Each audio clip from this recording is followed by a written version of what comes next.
Amigos, muy buenas noches y bienvenidos a 24 horas. Empezamos con la información. Para lograr la aprobación de la ley creando oportunidades, el gobierno requiere alcanzar acuerdos en la Asamblea Nacional. Analistas explican las estrategias que podría utilizar y también el escenario al que se enfrenta el legislativo por tratarse de un proyecto enviado con carácter de económico urgente. Aquí empezamos hoy. Durante la entrega del proyecto Creando Oportunidades, el presidente Guillermo Lasso dejó un claro mensaje a la Asamblea. Tenemos que poner a un lado las diferencias ideológicas, políticas, partidistas y hasta resentimientos personales. Y es que en los primeros meses de este gobierno se han evidenciado trabas desde el legislativo a propuestas presentadas por el Ejecutivo, como las reformas a la Ley de Comunicación cuyo primer debate no ha empezado o la devolución de la proforma presupuestaria de 2021. Sin embargo, para el analista Esteban Ron, esta vez hay un importante detalle. Lo que pasa es que esta ley está calificada como económico urgente. La ley orgánica de la función legislativa y la Constitución establecen que este tratamiento por la propia naturaleza de la ley económico urgente tiene que darse hasta en un máximo de 30 días dividido en los tiempos legislativos en cada una de las comisiones. En este caso, si es que el tratamiento no se da de manera adecuada, la ley va a pasar por ministerio. También explica cuál es la estrategia que debe seguir el oficialismo para alcanzar los 70 votos que se requieren para aprobar esta propuesta. Hay dos estrategias que tienen que seguirse, la técnica y la política. Yo me inclino más hacia la técnica. ¿Qué es esto? Cuando se construye una ley integral, como la que presenta el presidente Lasso, es decir, que topa varios sectores, tienen que necesariamente haber los estudios respectivos previos y la prospectiva. Si esto es solventado de manera adecuada, y bajo el régimen jurídico que nosotros tenemos, se puede dar la facilidad de aprobarla. Mientras tanto, el periodista Martín Pallares considera que mediante este proyecto el Ejecutivo pone a prueba a la Asamblea. Este proyecto de ley es una especie de prueba que está poniendo el Lasso a la Asamblea, diciendo, a ver, esto es lo que queremos hacer, nos bloquean, nosotros vamos a una consulta. En lo que ambos coinciden es que las primeras reacciones de legisladores de las distintas bancadas evidencian una intención de alcanzar acuerdos. A mí me ha llamado la atención en estas últimas horas que veo que hay una posición muy favorable, incluso desde la bancada correísta. Yo creo que se van a llegar a acuerdos,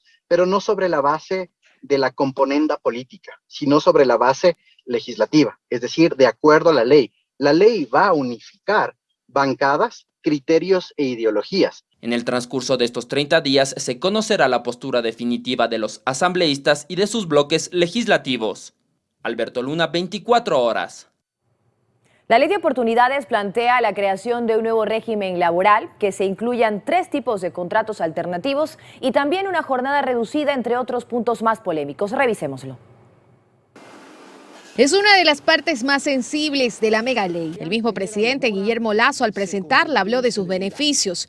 En cuanto al régimen laboral alternativo, se refirió a la acumulación de vacaciones y a cambios a favor de la familia en la licencia de maternidad y paternidad. Incluso no tocar las jubilaciones ni las utilidades. Pero el mandatario advirtió que la normativa también incluía algunos sacrificios. Y aquí están, en el libro 1 del documento. Artículo 11, contrato individual de trabajo alternativo. Es el convenio en virtud del cual una persona se compromete a prestar sus servicios bajo su dependencia por una remuneración fijada por convenio o contrato colectivo. Hay 3 tipos: por tiempo definido e indefinido, con una duración mínima de 6 meses y máxima de 4 años. Luego de eso se transformará en uno alternativo por tiempo indefinido, por obra o servicio, que es un acuerdo que termina una vez concluida la labor para la cual se contrata al trabajador, y el eventual, para satisfacer necesidades circunstanciales o periódicas del empleador, como reemplazo o atención a una mayor demanda. Cuando se cubra, se acaba. Si se paga el valor hora, no hay precarización. Me parece correcto que se reconozca otras formas de trabajo y se apoye el emprendimiento. Pero vamos al artículo 31, que se refiere a la jornada de trabajo y de descanso. El proyecto plantea que la jornada de trabajo máxima sea de 12 horas y dice que se dividirá en 2 fracciones cada 6 horas con el tiempo de reposo que acuerden las partes y que es de mínimo media hora, aunque a la semana no se pueden superar las 40 horas, distribuidas hasta en 6 días laborables. Es decir, el descanso de sábado y domingo, que es una conquista de hace más de 40 años desaparece por una ley que también habla de la jornada reducida. La ley la plantea como alternativa siempre y cuando durante 6 meses consecutivos el empleador registre una disminución de sus ingresos mensuales en más del 25% cuando por fuerza mayor o caso fortuito se perjudique el normal desempeño del negocio. Implica reducir la jornada de trabajo hasta en un 50% y la remuneración del trabajador en la misma proporción. Si hacemos la analogía con la ley establecida por el tema de la pandemia, cuando se llegan a esos límites, entra un principio constitucional que es el principio de la ponderación. Hay un derecho superior que hay que defender. ¿Cuál es? El del trabajo. Finalmente, la coexistencia de dos códigos laborales sigue generando criterios opuestos. Hay quienes dicen que no es posible y que atenta contra el principio constitucional de la igualdad. como crear dos códigos civiles, como crear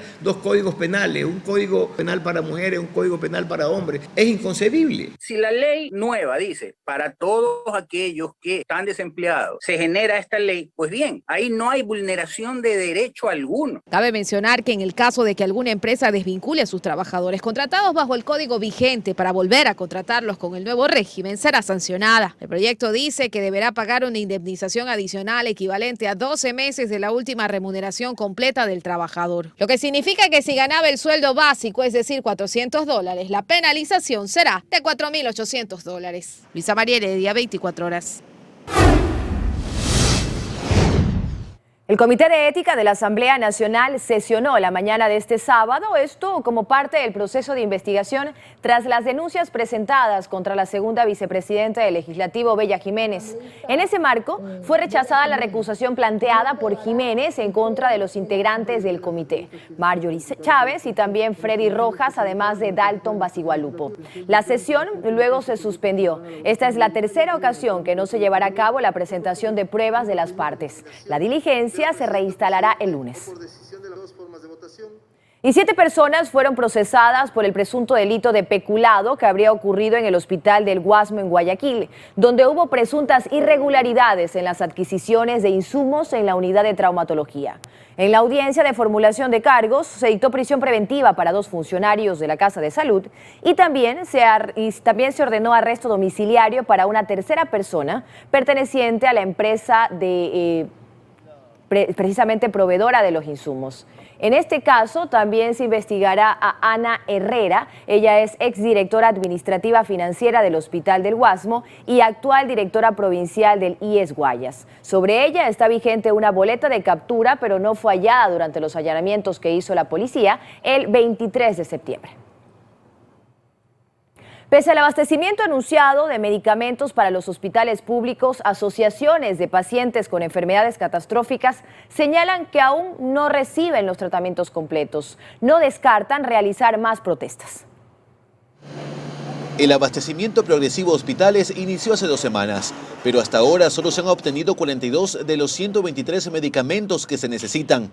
Y entre los faltantes están aquellos de los que depende la salud de pacientes con enfermedades catastróficas. Es el caso de Mariana, quien padece de hipertensión arterial pulmonar. Es una deuda pendiente y también hace que nosotros nos sintamos como una especie de defraudación, porque nosotros venimos sufriendo eso. Y no solo ocurre en hospitales del Ministerio de Salud, sino también del IES. Se encuentra, como decir, un fármaco de los 3 o 2 que se necesita. En un hospital hay en el Guayaquil, pero no hay en el Teodoro, o al revés. Que ya no saben qué hacer, nos cuentan, que la adquisición no puede tardar ni un día más, pues la situación es grave y costear sus medicinas es más que complicado. Tendría que ser que unos $6.000 necesitamos mensualmente para vivir. Ahora analizan realizar protestas en los exteriores de los hospitales, si no tienen una pronta respuesta. Gente que tiene una situación económica difícil, no se dejan morir así porque sí, y si toca morir será luchando. Quienes también están sufriendo por la falta de medicina son los niños con cáncer. Los padres de familia indican que en la lista de medicamentos que planea abastecer el Ministerio de Salud no están los tratamientos pediátricos oncológicos que necesitan sus hijos y que en el Hospital del Niño Francisco de Casa Bustamante tampoco hay. Desde el gobierno anterior venimos con el discurso de los procesos. No hay ningún medicamento en la lista entregada. La vincristina, la isofamida, no hay ninguno. En los exteriores del Hospital del Niño aún se observa a padres de familia comprando medicinas. Para darlo de alta me piden un antibiótico, tengo que comprarlo porque el hospital no lo tiene. ¿El medicamento no está en la farmacia del hospital? Están agotadas ahorita. Los pacientes con enfermedades catastróficas señalan que deben recibir todas sus medicinas, pues caso contrario, con el tratamiento incompleto, no tienen ningún resultado. Recaen o se agravan, después pues tienen menos posibilidades, así lleguen mañana todos los medicamentos están agravados y se vuelven inmunoresistentes, que eso es lo peor. Estamos ya planificando una marcha en los bajos y en todos los lugares. El Ministerio de Salud ha indicado que si no pueden adquirirse los medicamentos en el mercado local, se recurrirá al ámbito internacional. Pero ¿cuánto tiempo más va a tomar? Eso es lo que se preguntan las personas con enfermedades catastróficas, pues tiempo es lo único que no tienen. Y con cada día que pasa, lo que se juegan es su vida. Luis Alfredo Zúñiga, 24 horas. Poco más de 12 millones de ecuatorianos están ya totalmente vacunados contra el coronavirus. Y para avanzar con la inmunización de toda la población, en las próximas semanas empieza la vacunación ya para los menores de 5 años. Joana Ramos ya está en el estudio y nos tiene más detalles. Adelante, Joana, te escuchamos. Dayana, amigos en casa, buenas noches. Exactamente a mediados de octubre empieza la vacunación para esta parte de la población, es decir, para los menores de hasta 5 años. El Ministerio de Salud ha confirmado que se pondrán en marcha varias estrategias. ¿Quieres saber cuáles son? Veamos la siguiente nota. A mediados de octubre, Ecuador iniciará la vacunación para menores de hasta 5 años de edad. Así lo anunció esta semana el Ministerio de Salud Pública. Para inmunizar a este grupo etario, el Ministerio de Salud implementará estrategias. A más de la vacunación en los centros de salud y puntos de vacunación, las dosis serían aplicadas en algunas cadenas de supermercados con brigadas estables y móviles que hagan barridos casa por casa. A la fecha, el 79% de la población mayor de 16 años, es decir, 12,4 millones, ya está vacunada. Y más de 200.000 menores de entre 12 y 15 años han recibido ya una primera dosis de la vacuna de Pfizer. Según los últimos datos del vacunómetro, 10 de los 221 cantones en todo el país tienen al menos el 85% de su población vacunada. El gobierno aspira a llegar al 85% de inmunidad en todos los cantones hasta diciembre. Ahora revisemos el plano internacional. Estados Unidos relaja sus restricciones para que los turistas, principalmente de la Unión Europea y Brasil, puedan ingresar a su territorio. Recordemos que estos viajeros debían hacer cuarentena si querían ir a Estados Unidos. A partir de noviembre, las reglas son otras. Preste mucha atención si usted tiene planeado ir a Estados Unidos, porque desde noviembre hay nuevas reglas para el ingreso de turistas. La Casa Blanca comunicó que los extranjeros que quieran visitar Estados Unidos deben estar completamente vacunados y someterse a una prueba de COVID-19 hasta 72 horas antes del viaje y presentar un resultado negativo al momento de abordar. Además, los viajeros tendrán que acogerse a un programa de rastreo. Los encargados de coordinar esta estrategia serán los Centros para el Control y la Prevención de Enfermedades, que le pedirán a las aerolíneas que recopilen datos de teléfono y las direcciones de correo electrónico de los viajeros para conocer con exactitud su ubicación en caso de necesitarlo. Si tiene el esquema completo de las siguientes vacunas, usted podrá ingresar a territorio estadounidense sin problemas: Pfizer, AstraZeneca, Janssen, Moderna, Sinopharm y Sinovac. En la nueva guía de Estados Unidos no constan la Sputnik V, Novavax, Abdala y Soberana.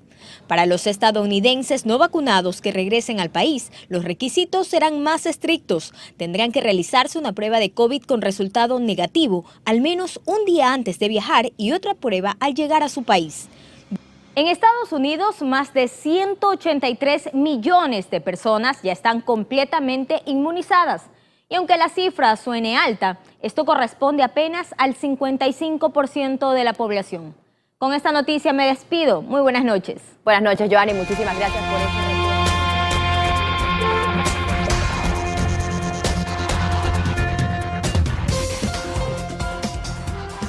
Hace pocos minutos 2 personas fueron asesinadas en Bastión Popular, al norte de Guayaquil. Luis Alfredo Zúñiga, ya lo vemos en pantalla y nos tiene un avance. Adelante, Luis Alfredo.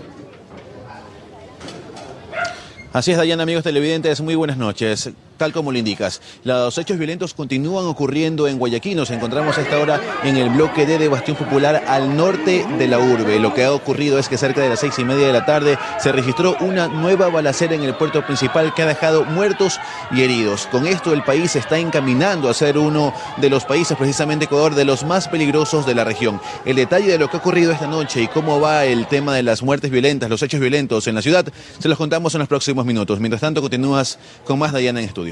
Muchas gracias, Luis Alfredo. Nos quedamos pendientes. Mientras tanto, avanzamos con otros temas. Los eventos, conferencias y también convenciones han vuelto a Guayaquil. En la ciudad se apunta a ver una reactivación y de este tipo de turismo también se espera que exista un incremento a finales del 2021 y que genere más de 130 millones de dólares de ingresos. En Guayaquil se apunta a que el turismo de convenciones sea un eje importante para la reactivación económica. Y es que en 2019, previo a la pandemia, esto ya estaba dando resultados. En aquel año se hicieron 150 eventos, que atrajeron a más de 88.000 personas y dejaron 200 millones de dólares. Por ello, ahora con el avance en la vacunación, se busca retomar esa línea, que ha tenido éxito. La Feria del Libro, que se desarrolló del 8 al 12 de septiembre, fue una muestra de aquello. 25.645 personas, el 40% eran jóvenes. Otro de los eventos que se realiza en Guayaquil es el Autoshow, al cual han llegado más de 13.000 personas por día. Habría muchísima gente con mucho entusiasmo, definitivamente están reactivando los eventos. Y en los próximos días y meses vienen más eventos. La segunda Feria Internacional de Raíces del 7 al 10 de octubre tiene una feria de acuacultura importante y otra feria del cacao. En diciembre tenemos Comic Con, que lo vamos a hacer presencial. Pero ¿por qué darle importancia a este tipo de turismo? Quienes están involucrados señalan que deja beneficios a todo el sector y atrae al conferencista y turista internacional, que es quien más gasta. Trae escritores internacionales, Raíces me trae chefs internacionales, la Cumbre de Banano y Cacao trae conferencistas internacionales y con eso se activan los hoteles, se activa la comida, se activa la gastronomía. Hasta diciembre, Guayaquil llevará a cabo 63 convenciones, que se prevé atraiga más de 23.000 visitantes y arroje 134 millones de dólares. Tenemos 64 congresos más para el próximo año ya. Quienes anhelan ese tipo de reactivación que también vive el sector comercial son los representantes de bares y discotecas, pues el estar más de un año cerrados ha pasado factura. Eran como 45 locales solo en esa área, en Zona Rosa. Están laborando como 12. El municipio y los representantes de este sector ya se han reunido y lo que falta ahora es un pronto acuerdo con los requisitos que se proponen para que se complete una reactivación total de Guayaquil. Presentar un nuevo plan de bioseguridad. Tiene que presentar el carnet de vacunación, las 2 dosis. Los representantes de bares y discotecas se comprometen a presentar el protocolo de bioseguridad y respetarlo para sumarse a la reactivación económica de Guayaquil que ve en alza, por lo que esperan una pronta respuesta positiva de las autoridades. Luis Alfredo Zúñiga, 24 horas. Mientras tanto, en Quito, la reactivación económica ha beneficiado a los negocios ubicados en la Plaza Foch, que nuevamente es visitada por turistas. El contacto es con Alberto Luna, quien se encuentra en ese punto y nos tiene toda la información. Adelante, muéstranos, Alberto. Hola Dayana, amigos televidentes, buenas noches. Así es, en las calles de Quito cada vez se evidencia la reactivación económica. Estamos en la Plaza Foch, que durante varios meses lució vacía, pero que nuevamente alberga a varias personas que buscan divertirse y entretenerse, y gran parte de esto se debe a que los bares, discotecas y karaokes han vuelto a abrir sus puertas como parte de un plan piloto aprobado por el municipio de Quito. A esta hora podemos evidenciar que varias personas transitan por la Plaza Foch. Además, como parte de la reanudación de las actividades normales, en las terminales terrestres de Quito, también los buses interprovinciales han vuelto a operar con el 100% del aforo. Les hemos preparado el siguiente reportaje. Después de año y medio, los buses interprovinciales vuelven a operar al 100%. Esta semana el COE Nacional aprobó el aumento del aforo, que antes estaba en máximo el 75%, luego de la disminución de casos de COVID-19 a escala nacional. Choferes y ayudantes señalaron que es una decisión correcta. Pienso que sí, ya con un poco la vacuna. La gente colabore para estar tranquilos. En realidad necesitábamos ya el aforo completo. Yo creo que con la vacuna ya la gente tiene más confianza y está viajando más. La noche de este viernes hubo gran concurrencia de viajeros en la terminal terrestre de Quitumbe, en el sur de Quito, la mayoría con destino a ciudades de la costa. En los pasajeros se evidenciaron criterios divididos respecto a esta resolución. La verdad no estoy de acuerdo, que estén al 100% no, porque todavía las actividades no se están retomando bien, todavía la pandemia no ha pasado. Sí, yo sí estoy de acuerdo que de nuevo reactiven para viajar y entonces ir a visitar a la familia es muy bueno y todo eso. Otros, en cambio, consideran que existe poca diferencia. El autobús por lo general lleva casi lleno, pero siempre había unos puestos en los que sí viajaba una sola persona, siempre. La mayoría de personas casi siempre viaja acompañado. El uso de mascarilla durante el viaje y del alcohol al momento de subirse a la unidad se mantienen como requisitos para los viajeros. En tanto, los buses deben pasar por un proceso de desinfección. El próximo 4 de octubre se analizarán los resultados de esta medida a vísperas del feriado de 3 días por la independencia de Guayaquil. Los locales que aquí funcionan tienen permiso para operar hasta la medianoche.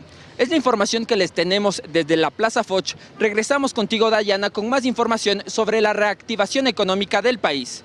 Buenas noches. Así es, Alberto, muchísimas gracias. Buenas noches. Nosotros, precisamente, como lo dijo Alberto, seguimos revisando qué pasa en otros puntos y nos vamos al sur del país, donde también hay reactivación económica. Locales de comida, centros de diversión nocturna y la tradicional Feria de Loja proyectan un panorama alentador para esta provincia. Nos enlazamos ahora con María del Rocío Coronel, quien tiene toda la información. Adelante.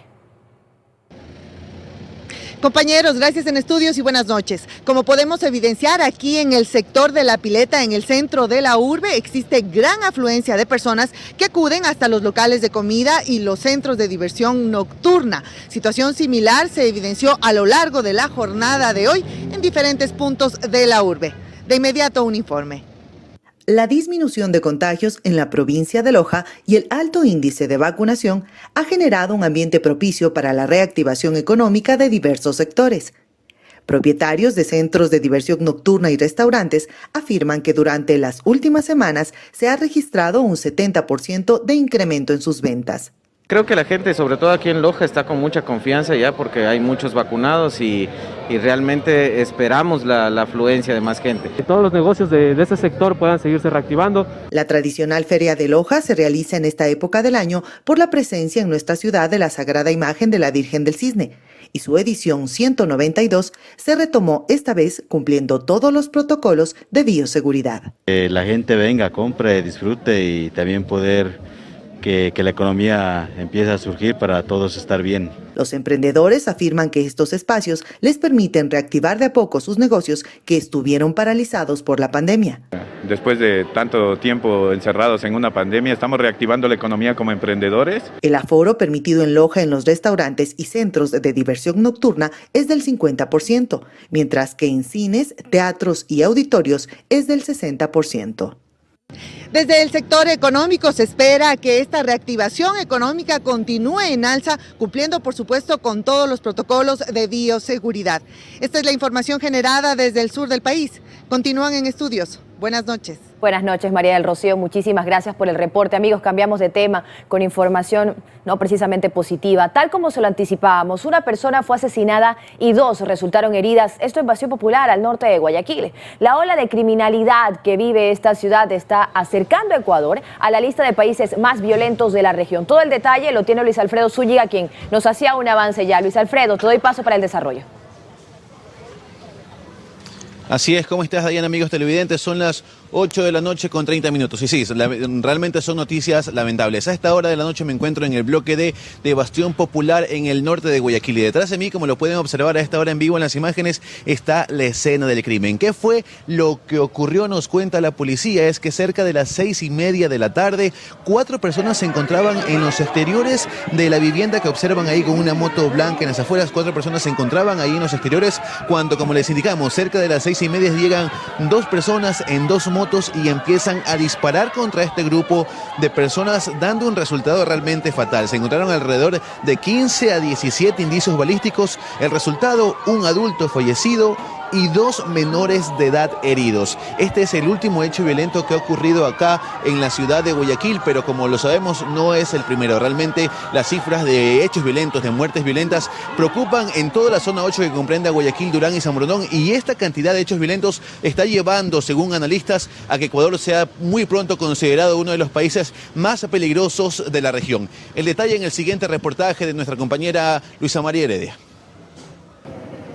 Estos escenarios, que producto del accionar deliberado del crimen organizado, en ciudades como Guayaquil y Durán se están repitiendo a diario. Para el experto en seguridad y exoficial de la Policía Nacional, Clever Carrión, son una muestra clara de que Ecuador está cada vez más cerca de integrar la lista de los países más violentos de la región junto a Colombia, Brasil y México. Ya estamos entrando en una zona de emergencia, una zona roja. Ya comenzamos por reacción social. Queremos verle al ejército en las calles. Para la Organización de las Naciones Unidas contra la Droga y el Delito, el principal indicador para medir el nivel de violencia y criminalidad de un país es la tasa de muertes violentas. La de México, cuna de los cárteles de droga, es de 27 por cada 100.000 habitantes. Sigue Colombia, donde se siembra y produce coca, con 24,3 por cada 100.000 habitantes. Y luego aparece en Brasil con 19,3 y Perú con 8,3 muertes violentas por cada 100.000 habitantes. De ahí hasta finales de 2020, año en que en Ecuador hubo 1.357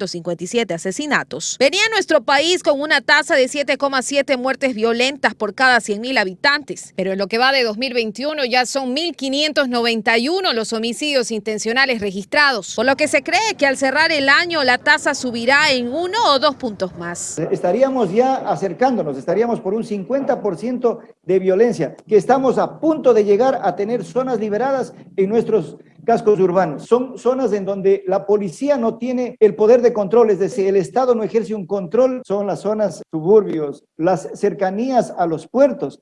¿Por qué? Porque son zonas estratégicas. Y es que el origen de todo esto es el narcotráfico. Ecuador está localizado estratégicamente entre los 2 países productores de cocaína más grandes del mundo. Y por aquí, como decía, pasa 500 toneladas. Y esto a lo que ha conducido es a que los lugares más conflictivos sean los lugares de importación, es decir, por donde entra la droga, que es básicamente la frontera con Colombia. Y por otro lado, por donde sale, por las ciudades portuarias. La ciudad de Guayaquil es la que más afectada está de todo este proceso, porque es el puerto más significativo. El siguiente paso, si no se retoma el control, la soberanía del Estado. Para Ecuador representará un fuerte impacto. Entre esa guerra de bandas de narcotraficantes va a estar la ciudadanía en el centro con miedo. Eso es lo que se viene, ese mensaje mucho más cercano de terror.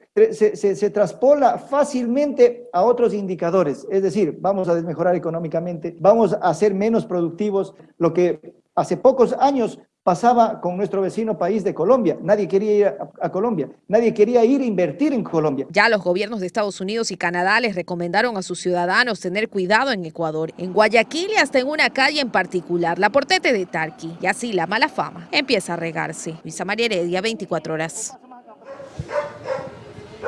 Se fue el retorno mismo.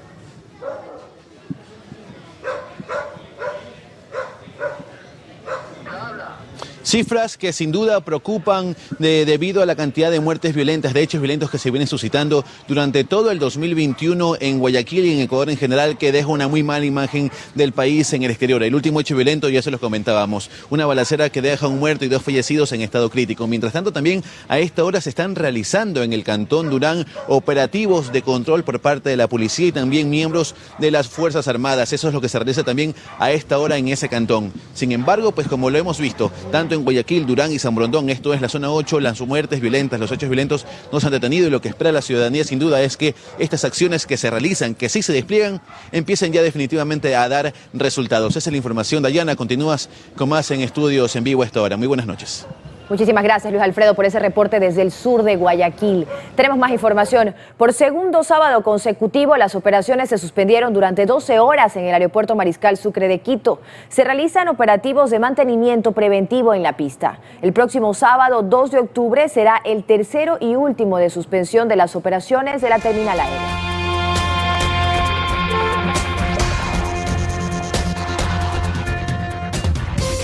Amigos, gracias por continuar informándose con nosotros. Retomamos la información. El mes de octubre arrancarán los trabajos para la construcción de la central hidroeléctrica Soldado Yanuncay, proyecto que se construirá al suroccidente de Cuenca.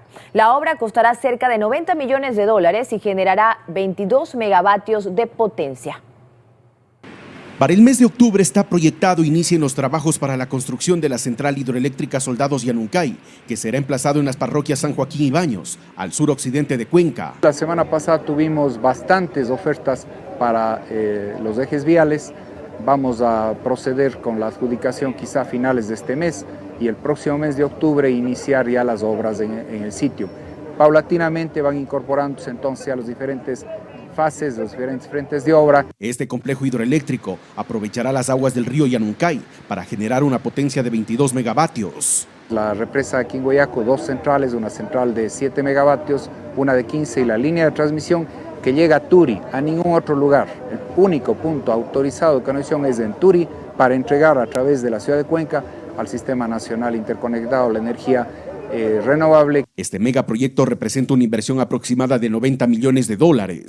Los recursos propios son en el 54% y lo restante es con crédito, una línea de crédito con el Banco de Desarrollo del Ecuador que viene impulsando a lo largo de los años a los proyectos del EGAUR. Además está diseñado para represar 21 millones de metros cúbicos de agua, lo que permitirá regular el caudal del río Yanuncay, controlando inundaciones y sobre todo garantizando el agua para la planta de Sustag. Creo que es clave porque la bendición de tener esas 4 cuencas hídricas también obliga a una responsabilidad. El tema de producción de agua potable para la ciudad, el tema de las juntas de regantes que están en la cuenca hídrica, el tema de la parte ambiental de mantener un caudal ecológico mínimo en esa cuenca. La obra generará cerca de 600 fuentes de empleo directas. Según lo planificado, deberá estar operativa en 4 años. En Cuenca, Iván Rodríguez, 24 horas. Quito es una de las ciudades con uno de los patrimonios bibliográficos más importantes de Latinoamérica. La colección de libros antiguos, varios de ellos impresos antes de 1500, se mantienen gracias a la custodia y cuidado dentro de los conventos religiosos. Sin embargo, el paso del tiempo poco a poco los va deteriorando. Veamos. Quito es la ciudad de los libros. ¿Lo es? Sin duda en algún momento lo fue. Y aunque parecería que cada vez hay menos lectores, los libros quedan y sus letras se mantienen impresas, aunque no para siempre. Estamos en el convento de San Agustín. El Padre Superior nos abre las puertas a uno de los tesoros mejor guardados de esta ciudad, la biblioteca. Los agustinos llegaron del Perú, 1573, y conformaron aquí la primera universidad, la Universidad San Fulgencio. Por eso todos los libros que están acá, traídos de Europa, son los que sirvieron para los estudiantes de aquel entonces. Esta biblioteca contiene 21.432 volúmenes, la mayoría de ellos en latín y dedicados a la teología y filosofía, pero también a la historia. El espacio fue restaurado gracias a la Fundación Príncipe Claus de Holanda, la gestión de la Fundación Conservarte Ecuador y el propio aporte de los agustinos. Y esto venía cayéndose. Con la vibración del trole que pasa aquí en la calle Flores, mucho se deterioró y se estaba empolvando los libros. Aunque la biblioteca se rescató, hay muchos libros que todavía están en riesgo por su deterioro. Uno de los libros importantes que mantenemos aquí son los corales, son los libros de coro, los más antiguos, pues de 1620 en adelante, y que servían para la liturgia de los agustinos, el rezo de los agustinos. Son libros impresos antes del año 1500, con hojas de cuero animal y dibujados a mano. Sus páginas están manchadas, deformadas y la tinta se está borrando. Entonces este libro, como ustedes pueden apreciar, es un libro de gran formato, ha sido elaborado, la pasta es de madera con recubierta de cuero. El cuero está, como puede apreciarse, en estado de deterioro, seco, con grietas, fisuras. San Agustín no es el único lugar que guarda libros patrimoniales. En el convento de Santo Domingo está la biblioteca Fray Ignacio de Quesada, una de las más importantes de Latinoamérica. Es una biblioteca de otra época, de la época colonial. 33.500 volúmenes, son un conjunto bibliográfico tan considerable que no hay en América Latina muchos fondos así. Entre las joyas que se guardan aquí hay una Biblia políglota, es decir, que está impresa en 7 idiomas. Es una de las 3 que existen en todo el mundo. Y aquí también están los libros corales, este en particular exquisitamente ilustrado por Fray Pedro Bedón, uno de los primeros artistas de la escuela quiteña. Son realmente libros únicos que tenemos en Ecuador, los famosos cantorales. Son los que ahora actualmente se encuentran en riesgo, están en proceso de deterioro. El convento de Santo Domingo es poseedor de un patrimonio bibliográfico, en este caso 28 libros cantorales de gran formato. Arte, conocimiento, historia e identidad están aquí desde hace casi 500 años y nuestra tarea es que puedan mantenerse en buen estado por los siglos de los siglos. Amén. Tomás Chufardi, 24 horas.